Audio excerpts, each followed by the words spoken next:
I used to think that eating steak was like manly and I don't want it to be feminine, so there's no way I was eating it. Now I go to a restaurant and I order a ribeye for myself, and that is damn sexy.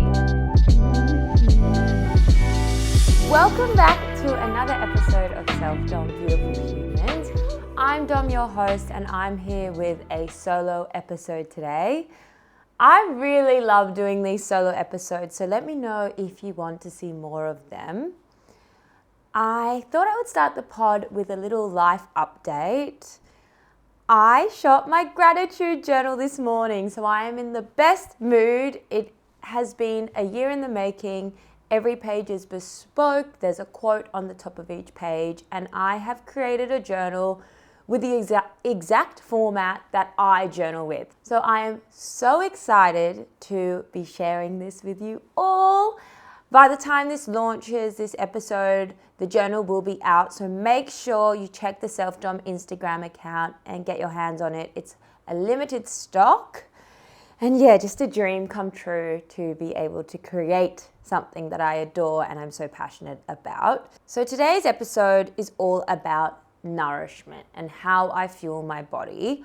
I get asked all the time about diet and nutrition, but as a little disclaimer, everyone needs to get lab work and needs to realize they're bioindividual. So if you're new to your health journey, I recommend getting your blood test and seeing a nutritionist or a naturopath. Everything I talk about today is from my own experience and my own journey, but I hope to inspire you to put one foot in front of the other when it comes to your health and make some healthy decisions. So a little backstory with me is that I was quite restrictive when I was younger. I was brought up with the media influences of nothing tastes better than what skinny feels, which is a Kate Moss quote. And yeah, it was kind of hard growing up, I guess. There was no social media, no positive influences, no positive body image, and it led to me damaging myself really, mentally and physically. And over the last 3 to 4 years, I have really tried to put nutrition at the forefront, and I've seen such a shift, not only in my energy levels, but also my mindset, how I view the world, how I talk to myself. How we fuel our body has a flow-on effect to everything in our life. And it's one of the big reasons I love to share what I eat, what I cook, because I hope that it can influence you to eat a whole food diet, mix up your cooking, experiment with your cooking. It's just such a joyful thing. I used to try last as long as I could without eating. And I truly believe this resonates with a lot of women. A lot of women who I speak to skip breakfast and hold off till they're absolutely starving and then have lunch. I completely understand where this stems from, because for a long time we have seen people replacing their breakfast for a coffee and fasting. But the more I understand the woman's body, the more I understand that we need to be having a high protein breakfast in the morning. It is so important. I will be diving deeper into all of this throughout the episode. But yeah, I'm on a bit of a journey at the moment trying to get my period back. And a big part of this is balancing my hormones. And when it comes to balancing your hormones, breakfast and protein are really at the forefront of this. There's actually a sound on Instagram that's trending at the moment. It's like girls understanding electrolytes, filtered water, 30 grams of protein before coffee. That's the sound. But it's so true. Like, I love seeing these positive things on social media. It's so great to see. So, I'm going to dive into 5 tips that have really helped me fuel my body and nourish my body and be the best version of myself. So yeah, let's jump into it. So number 1, I touched on it. Don't be scared of breakfast. Wow, I honestly think for like my entire life, I would restrict myself. I wouldn't have breakfast. I think back to my earlier years. I remember my mum always not eating breakfast and seeing on media, people just having a coffee. So I just thought, let's try restrict. Let's not eat for as long as possible. But now that I understand the body, cortisol is our highest in the morning. When we don't eat breakfast, we're putting ourselves into fight or flight. Let me repeat this. When we don't eat breakfast, we're putting ourselves into fight or flight. So our body is in its maximum stress, and this means our body will hold on to fat because it doesn't know when our next meal will be. This creates the imbalance of blood sugar and hormones in the body. So we need to be prioritizing breakfast so that our cortisol doesn't spike like crazy. I know for me, when I had this realization, I wasn't hungry in the morning, to be honest. So I really recommend just starting small. 2 boiled eggs is a great way to start, or even a banana with peanut butter, and slowly your body will adjust and you will start getting those natural hunger cues in the morning. When you start getting to that level, that's when you can up your protein to 30 grams. So what I love doing is having paleo toast, because that has more protein than your normal sourdough. Then I'll add a salmon, turkey bacon, or eggs. And then I love having a protein shake with it, because a protein shake adds 20 grams of protein like that. It is so simple. And the one that I use the Beauty Chef Body Wellness, I think it's called, the chocolate flavor.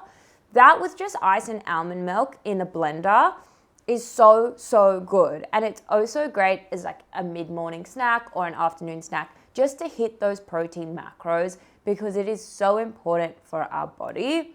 Not only will having a satiating breakfast improve your mood, help with your hormones, but it can help with your sleep, because it helps your circadian rhythm get into full swing. And this also helps with our reproductive system. What I've learned is when our body's in fight or flight mode, no energy is going to go to reproductive. Like, that's the last thing our body's trying to do, is have a baby. We're just trying to get by. So we need to be in a low stress zone. And that's what I'm trying to do to get my period back. So yeah, it's only been 2 months since I've gone off the pill. Everyone said it takes about 3 months, but that's where I am at with it. So as I mentioned, a protein shake and a piece of paleo toast is great. You could have protein oats, you could have protein yogurt. I love doing a brekkie bowl with greens and eggs and brown rice or quinoa. There is so many options. Experiment and find what works for you. I know for me personally, the idea of having breakfast when I was so restrictive for such a long time was hard, because I thought, now I'm going to be eating more calories throughout the day, and I had that negative self-talk and mindset. But what I have realized since I've started eating a high protein breakfast is I just naturally eat better throughout the day, because I don't get to my meals feeling ravenous. I'm just ready to fuel and nourish my body. So I truly believe you make better health choices intuitively when you eat a high protein breakfast.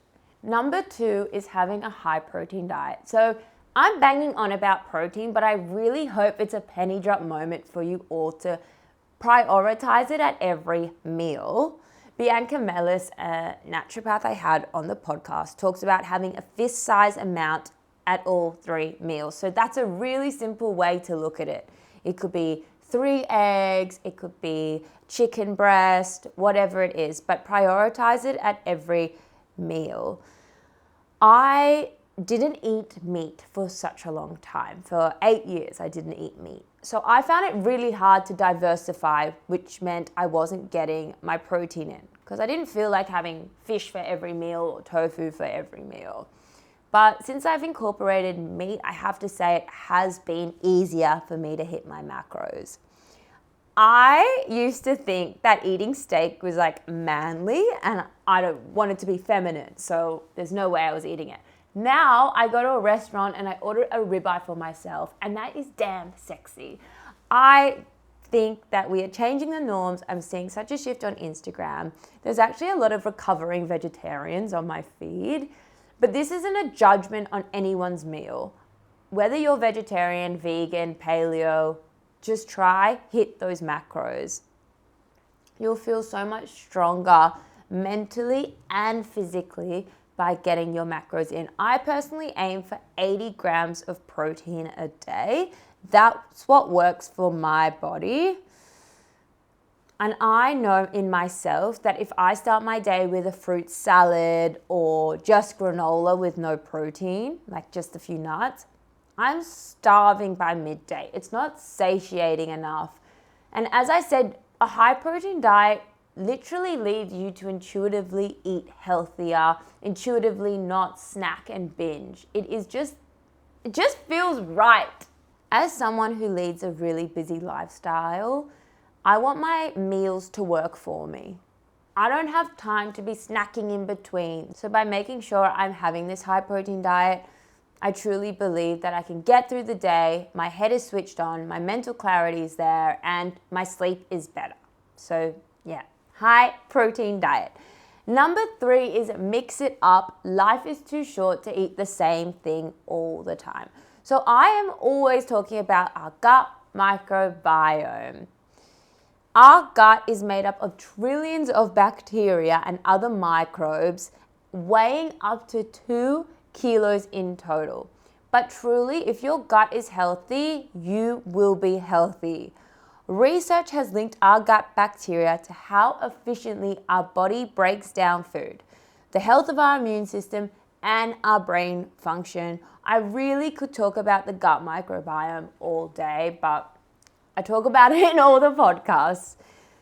Studies have shown that the best way to feed the gut microbiome is by what we eat.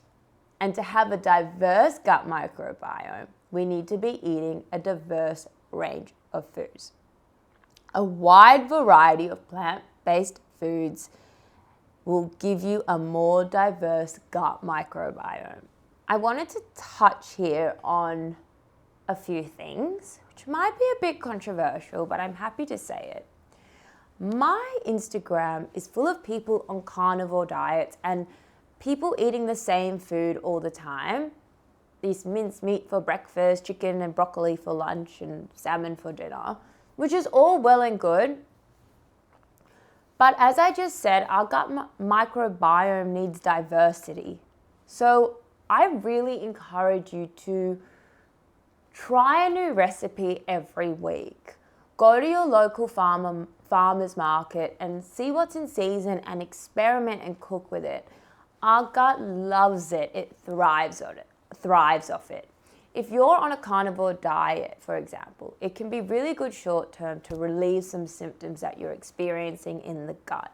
But I really encourage you to reintroduce veggies and reintroduce fruit and get all those micronutrients, phytonutrients into your diet, because your gut will thank you for it, and that will help in the long term with your immune system, your health, and all the good stuff.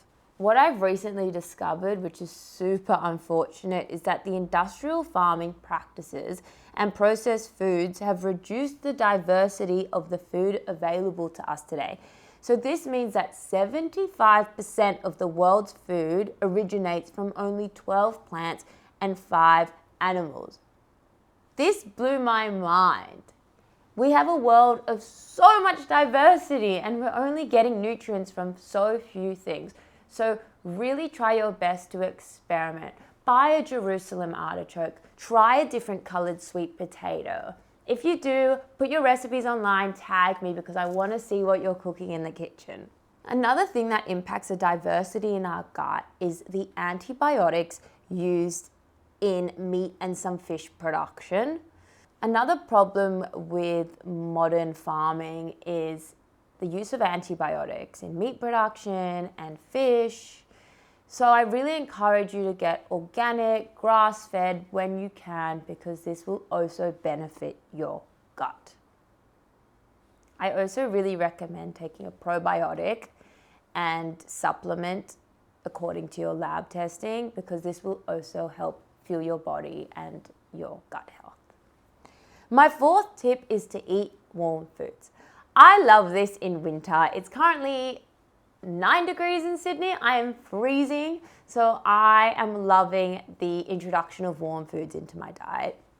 As I mentioned, I have gone off the pill and am regulating and balancing my hormones, and Chinese medicine says it's so important for us to have warm foods. It gives your body more flow.